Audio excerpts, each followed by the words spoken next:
When Dawn asked me to do this 6 weeks ago, of course I said yes. Why wouldn't I? Everything seemed relatively straightforward and pretty normal at that moment in time, considering everything we've just been through. So I jumped at the chance, and also the last one we'd done only had 20 people, so I thought that'd be a breeze, wouldn't it? Thank you for turning up, fantastic. Yeah, look, quite frankly, I was up till 10:30 last night putting this together. And then by lunchtime today, it was already out of date. So if I get my numbers wrong, and I make a mistake, I'm fairly confident that of all the mistakes that are currently going on in the world, mine is the one that's going to my memory. So if there are numbers, yeah, well, don't hang your hat on them, that's what I'm going to say, because things do change. So let's just have a quick run through. So rather than standing totally clueless, I thought that was something which I thought was probably quite relevant to the moment. Regret. What do we? Well, first I regret having said yes to this, because again, we're looking backwards and not forwards as much as we'd like to. But in terms of purchasing property, there's a lot of people at the moment who are sat there thinking, was that the right thing to have done over the course of the last few months? Yeah, probably. Yeah, I'd say it probably was. There's going to be a lot of information that's going to be thrown around at you this evening that will probably back that up. So we'll have a bit of a run through of it now. But pre-mini budget. There's no point looking forward, is there? Because God knows what's going to happen next. We don't even know if we've got a Prime Minister that can deliver, that's on its way. So pre-mini budget. What's it going to look like? So everybody see that, all right. So transactions. This is transactions from July 2019 right up until July 2022. Now, as we can just about make out, from those of you who can see hopefully, things were going quite well right up until the point of March where lockdowns occurred and things started to get a little bit hairy for us all. The government allowed us to continue trading as an industry, so along with some of the other estate agents, we got stuck in and did the best we could for our clients. This is a nationwide picture here that reflects very much our picture, and as you can see, as the months go on and the quarters go on, the activity, lockdowns, release of lockdowns, etc., stamp duty, etc., the incentives kicking in, and then as we start to look at the beginning of this year, January, lo and behold, things start to look okay again. And they actually start to flatten out, and they kind of resemble what was going on prior to COVID kicking in, which was fantastic. And as a business, we thought, well, actually, do you know what? This isn't too bad. We can cope with this, especially off the crest of the wave that we've been surfing on through COVID, or post-COVID, which actually wasn't too bad as an industry at all. Of course, we'll come to prices in a moment. However, mini budgets, we know about those, and they certainly did kick in. But over the 2 years of turmoil, the market was beginning to correct. Seas were calming, and demand, as probably most of you know if you've got anything to do with property, which most of you probably have if you're in this room, was far outstripping supply, which caused us some issues. So what did that do to house price growth? Well, here's the picture from the RICS, both nationwide. Nationwide has a very small picture, a very small snapshot of the market. 60%, Brian, 60% is mortgage, 40% cash buyers. Nationwide only have a small picture of that, but we do tend to listen to Nationwide because they do seem to know what they're talking about. And then the Office for National Statistics. Over the course of that, those periods up from January to July, it was around about 13% growth in prices across the UK. And specifically here for the Midlands, 18% year on year. It's obscene, isn't it, quite frankly? There's not very many things you can put your money into that you're going to get a return like that over the course of a 12-month period.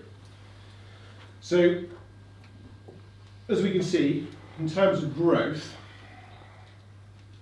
if we look at the far right-hand side here, you can see, just if you can make out the dates there, so December 2020 and over to June 2021, the growth was such that it was over about 8% at any one particular time, which, again, it's just extraordinary.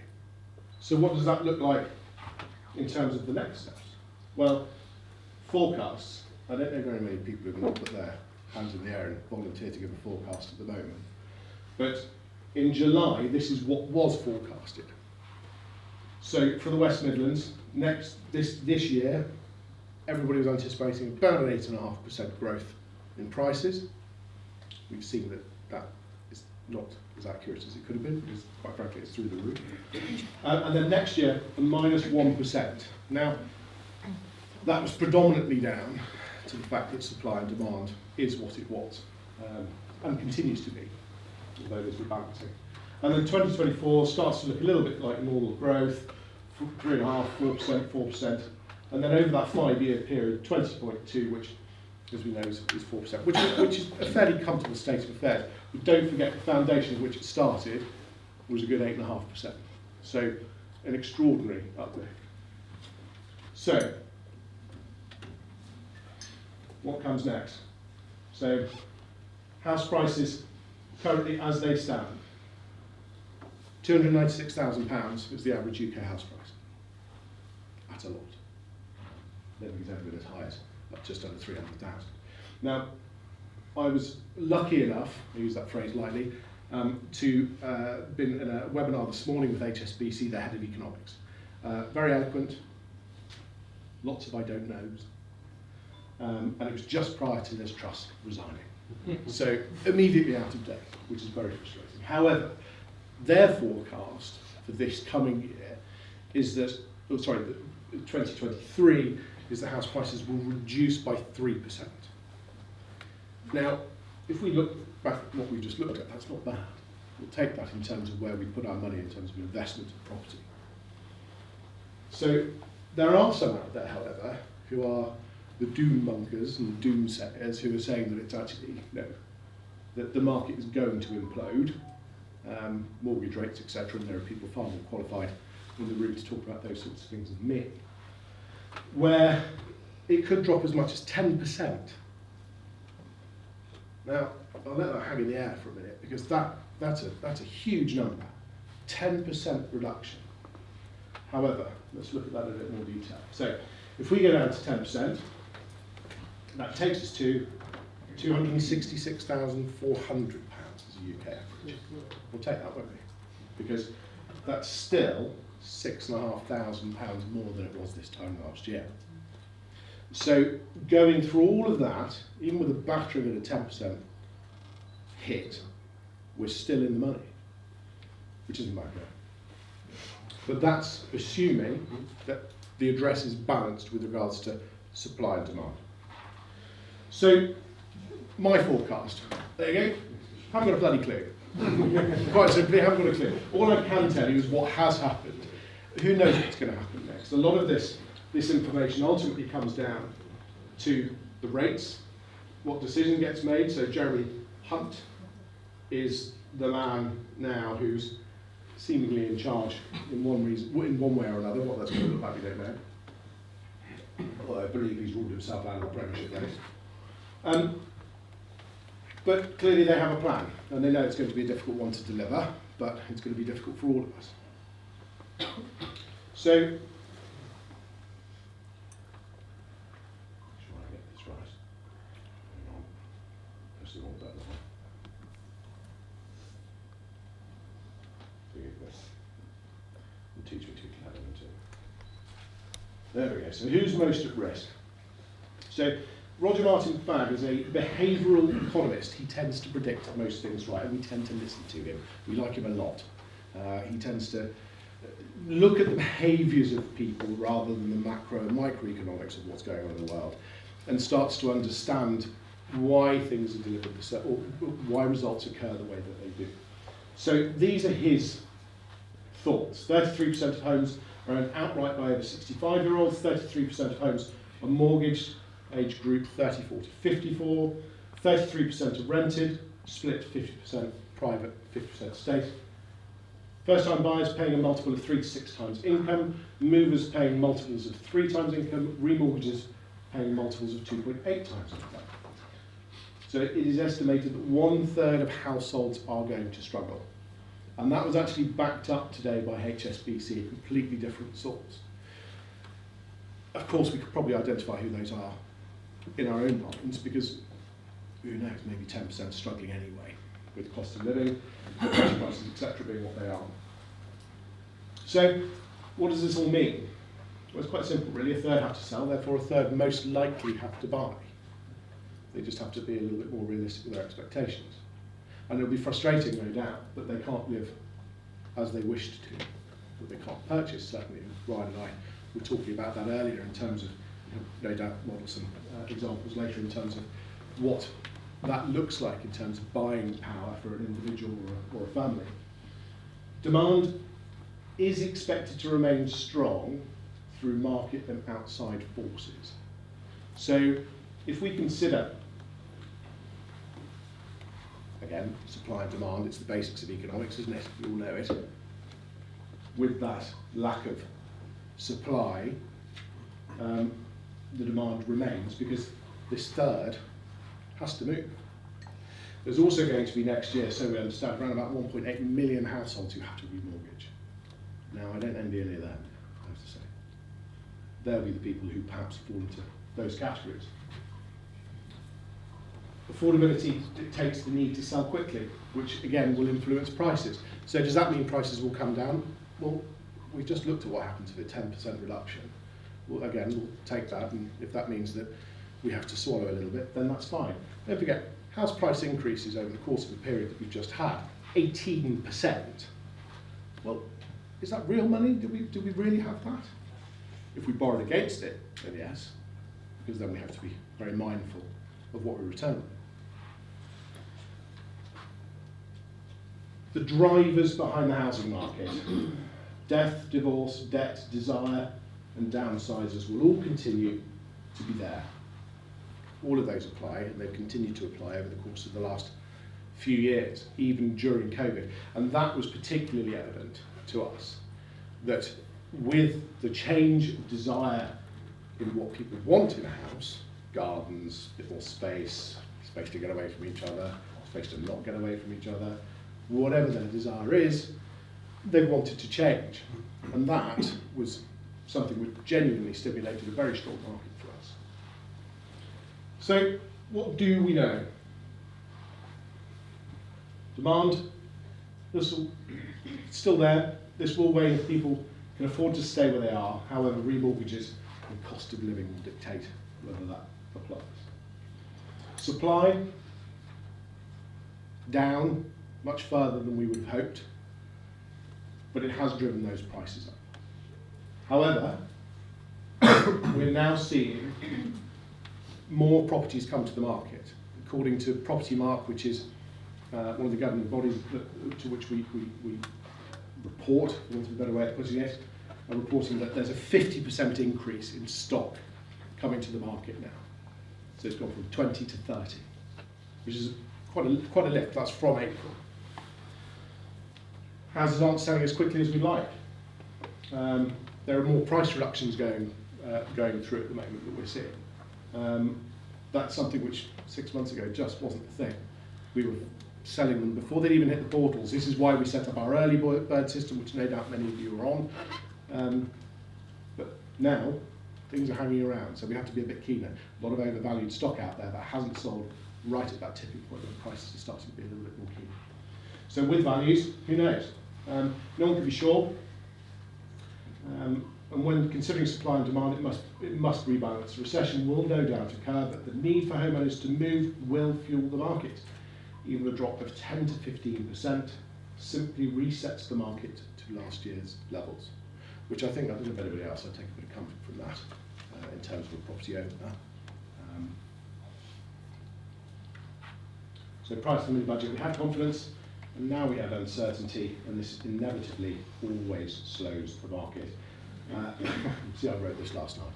If we have another leadership race, or perhaps election, this will further our disruption. Yeah, it will have further disruption, yeah. So, look, we've had it for years. Elections, Brexit, COVID. you name it, referendums. They've thrown everything in the way of the property market, and we're still seeing it being as strong as it is right now. Sensible heads must prevail, I think. Until we know what's coming next, we simply cannot know what to predict. So, briefly then, points to note, house prices predicted to drop by HSBC of 3% next year. Inflation, according to HSB again, off the back of this morning, I thought that was most relevant. No doubt somebody might contradict me later, I don't know. Anticipated by HSBC to be 6% by spring. Anybody else has an opinion on that, but that's what they said, it's not my opinion. They are anticipating that interest rates will peak at 4.25% and will stay like that for the remainder of the year. There'll obviously be staggered stages. Some predictions as high as a 10% drop, but this will reset the market. Anything less is a bonus for homeowners. Transaction volumes will be dictated by mortgage rates, of course, affordability when it comes to whether or not we can actually afford to buy and live in a house. Attempts to stimulate a housing market tends to increase buyers, not sellers. So stamp duty incentives, other various motivators. It's always the buyers who are more stimulated. That won't address stock levels. So there needs to be a sensible thinking on that. However, I think we could probably count on one hand the number of chancellors in the last few months, but I think we could probably need a second hand for the number of housing ministers over the course of a year. It's just something they don't take seriously, even though the housing market allegedly takes up a third of the economy if you include supply chain as well. Sadly, something they don't take as seriously as they should. Reduced stock levels will continue to support prices, but we have to be wary of forced sales. Naturally, we are going to see foreclosures, we are going to see various repossessions taking place. We know that. We have set up, which I'll come to in a moment, a firm auctions department which will be in place to help people who are in that position with a very structured way of disposing of their assets. As I mentioned, NAEA members, National Association of Estate Agents, Property Market being the overall body, members report stock levels have now increased by 50% since April, which is actually contrasting to RSES reports, but there's a slight lag on that. That's a sizable increase, 20 to 30. But if you think of the turnover and the churn on that's quite a significant increase as well. So one thing that is worth bearing in mind, and something that somebody pointed out the other day, which was Roger Martin, fabulous behavioural economist, whatever happens next, God knows what it is politically, and certainly I'm not the one to comment on that because I've got my own opinions which are quite controversial, but the Conservatives, if they are to not take us to an election, and they're to sit there and try and ride out this storm with whatever happens over the course of the next few weeks, if they are to win, in inverted commas, the election in 2 years' time, the key that always gets them over the line is a strong housing market. Conservatives have never won in a weak housing market. They've only ever won because they've pushed the drivers into that. Sat in this room, with properties being an asset that we consider and we like the look of, that's something we need to sit up and listen to. So, if Labour get in, who knows? Is that going to be on their agenda? Possibly not. They're probably thinking we're all very lucky, 18% over the course of the last year.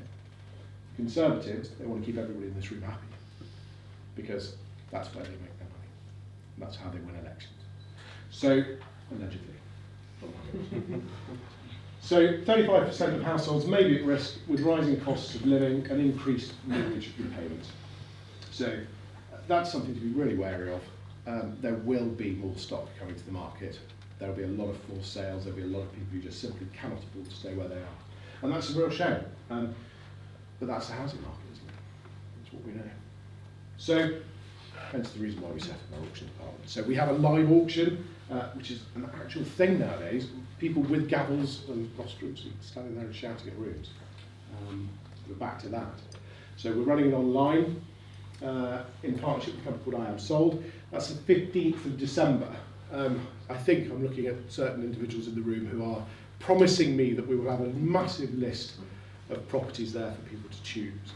And if there's any properties which you wish to dispose of, because after what Dawn's told you and what other people have told you, you decided it's too much of a headache, and quite frankly, you don't want it anymore, then we've got buyers lined up for that for you. But there are also other properties which you may wish to take on.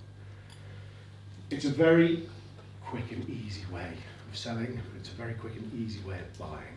And quite frankly, we're all for it. It is something that for us as a business is mission critical over the course of the next few years. Our job is not to exploit a market, it is to help our clients. This is the best method of sale to those who are in need. So this is why we set it up, and this is why you'll see and hear a lot about it over the course of the next couple of months, because my team are very heavily focused on making sure, that's why they're all here, they want to take all your phone numbers later, to make sure they push it and promote it. So that's it. There's not really a lot more I can say, other than watch, not this space, but watch somebody else's space, because quite frankly it'll keep changing, and who knows, this time tomorrow, all that could be wrong. So there you go, thank you very much.